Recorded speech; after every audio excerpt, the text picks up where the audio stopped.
تخيل إنك في طيارة والساعة 1 بالليل، فجأة طيارة بتختفي من الوجود. لا إشارة، لا صوت، لا أثر. ده اللي حصل مع MH370. لغز اختفاء رحلة ماليزيا إيرلاينز 370. تخيل إنك في طيارة مسافر مع 238 شخص رايحين من كوالالمبور في ماليزيا إلى بكين في الصين. الجو هادي، الطيارة من طراز بوينغ 777، يعني واحدة من أكتر الطيارات أماناً في العالم. فجأة وبدون أي تحذير الطيارة تختفي من على شاشات الرادار، لا إشارة، لا اتصال، ولا حتى أي أثر. ده اللي حصل بالظبط يوم 8 مارس 2014 مع رحلة ماليزيا إيرلاينز 370، أو اللي بنعرفها اختصاراً MH370. القصة دي مش بس لغز، لكنها واحدة من أكبر ألغاز الطيران في التاريخ الحديث، ولحد دلوقتي بعد أكتر من 11 سنة لسه محدش عارف الحقيقة الكاملة. بداية الرحلة في الساعة 12:41 بالليل بتوقيت ماليزيا. الطيارة أقلعت من مطار كوالالمبور الدولي، على متنها 227 راكب من 14 جنسية مختلفة، معظمهم من الصين وماليزيا، و12 من أفراد الطاقم. القائد كان زهاري أحمد شاه، طيار مخضرم عنده 18,000 ساعة طيران، يعني من أكفأ الناس اللي ممكن تثق فيهم يقودوا طيارة. الطيار المساعد كان فارق عبد الحميد، شاب في أوائل العشرينات، لكن كفاءته كانت عالية برضه. كل حاجة كانت تبدو طبيعية، الطيارة أقلعت في موعدها والأحوال الجوية كانت مستقرة. بعد حوالي 40 دقيقة من الإقلاع، وتحديداً الساعة 1:19 صباحاً، الطيار زهاري أحمد اتصل بمراقبة الحركة الجوية في كوالالمبور وقال جملته الأخيرة: Good night Malaysian 370، يعني تصبحوا على خير ماليزيا 370. بعدها بدقايق، لما الطيارة كانت في نقطة انتقال بين المجال الجوي الماليزي والفيتنامي، النظام اللي بيبعت إشارات موقع الطيارة واللي اسمه أقارز اتقفل فجأة، وكمان جهاز الترانسبوندر اللي بيحدد هوية الطيارة على الرادار اتعطل. الطيارة بقت زي شبح موجودة بس محدش قادر يشوفها. الاختفاء الغامض. في البداية مراقبة الحركة الجوية افتكرت إن الطيارة لسه في المجال الجوي الفيتنامي، لأنها كانت في منطقة حدودية. بس لما الفيتناميين قالوا إنهم ما عندهمش أي اتصال بالطيارة، بدأ القلق يظهر. بعد ساعات لما الطيارة ما قدرتش تهبط في بكين في موعدها، أعلنوا حالة الطوارئ. الطيارة اختفت بدون أي إشارة استغاثة، بدون أي مكالمة من الطيارين، ومن غير أي أثر. الجيش الماليزي كشف بعدين إن راداراتهم العسكرية التقطت الطيارة وهي بتعمل مناورة غريبة. بدل ما تكمل شمال شرق ناحية بكين، الطيارة لفت 180 درجة ورجعت غرباً فوق شبه جزيرة ماليزيا، وبعدين اتجهت جنوباً ناحية المحيط الهندي. الغريب إن الحركة دي مش ممكن تكون حصلت لو الطيارة كانت على الطيار الآلي، يعني حد كان بيقودها يدوياً. بس مين وليه؟ عمليات البحث الكبرى. في الأيام اللي بعدها بدأت واحدة من أكبر عمليات البحث في تاريخ الطيران. أكتر من 26 دولة زي أستراليا والصين وأمريكا شاركوا في البحث في المحيط الهندي، اللي كان المكان الأكثر احتمالاً إن الطيارة تكون سقطت فيه.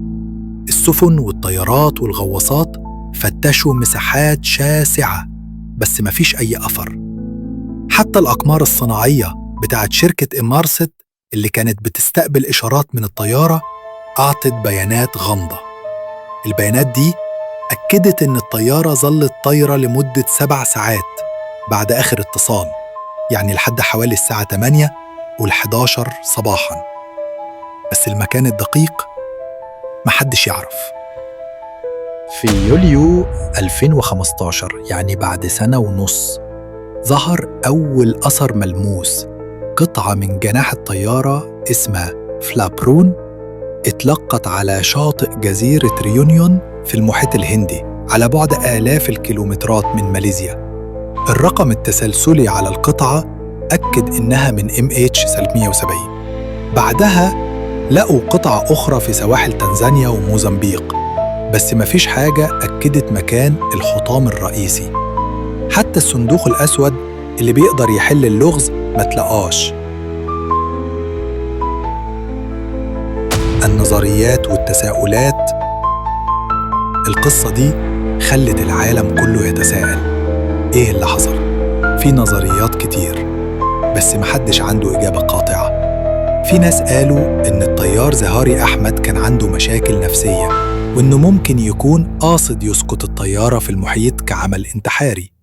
التحقيقات لقت إن عنده محاكي طيران في بيته، وكان بيجرب مسارات غريبة تشبه اللي الطيارة خدته، بس مفيش دليل قوي يأكد إنه فعلاً هو السبب. نظرية تانية قالت إن في عطل فني زي حريق في الكهرباء أو نقص في الأكسجين خلى الطيارين يفقدوا الوعي، والطيارة كملت طيران لحد ما خلص الوقود وسقطت. بس لو ده حصل، ليه مفيش إشارة استغاثة؟ وليه الطيارة لفت 180 درجة؟ في نظريات أغرب زي إن الطيارة اتخطفت، أو إن في قوة خارقة زي المثلث برمودا، لكن العلماء رفضوا الفكرة دي لأن المحيط الهندي بعيد عن أي منطقة زي دي. في كمان نظرية إن الطيارة ممكن تكون اتضربت بصاروخ عن طريق الخطأ أثناء مناورات عسكرية، لكن مفيش أي دليل يدعم الكلام ده. تأثير القصة على الناس. اللغز ده مش بس قصة طيارة اختفت، لكنه أثر على حياة مئات العائلات. أهالي الركاب لحد دلوقتي بيعيشوا في حالة من الحزن والتساؤل. كل ما يظهر خبر جديد يرجع الأمل وبعدين يتحطم تاني. في عائلات في الصين لسه بتعمل مظاهرات عشان تطالب بحقيقة واضحة.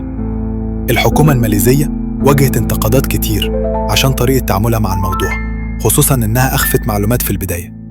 حتى شركات الطيران اتغيرت بعدها، قوانين تتبع الطيارات بقت أكتر صرامة، والناس بدأت تطالب بتقنيات أحدث عشان يعرفوا مكان الطيارة في أي لحظة حتى لو اختفت من الرادار. اللغز مستمر لحد النهاردة. حطام الطيارة الرئيسي لسه ما تلقاش. المحيط الهندي مساحته 70 مليون كيلومتر مربع، وأعمق نقطة فيه بتصل ل7 كيلومترات. البحث زي إنك بتدور على إبرة في كوم قش. في شركات زي أوشن إنفينيتي اللي حاولت تدور على الحطام في 2018، بس حتى هي وقفت البحث بعد ما لقتش حاجة. السؤال اللي بيطارد الناس: الطيارة دي فين؟ الركاب والطاقم حصل لهم إيه؟ هل كان في حد بيخطط للحادثة دي؟ ولا كانت مجرد صدفة مأساوية؟ انت رأيك إيه؟ الطيارة دي حصلها إيه؟ شاركنا نظريتك في الكومنتات، وفضلاً وليس أمراً. لو عجبكم المحتوى اعملوا لايك، كومنت، واشتركوا بالقناة، وما تنسوش تفعلوا زر التنبيهات عشان يوصلكم قصصنا، لأن القادم أجمل.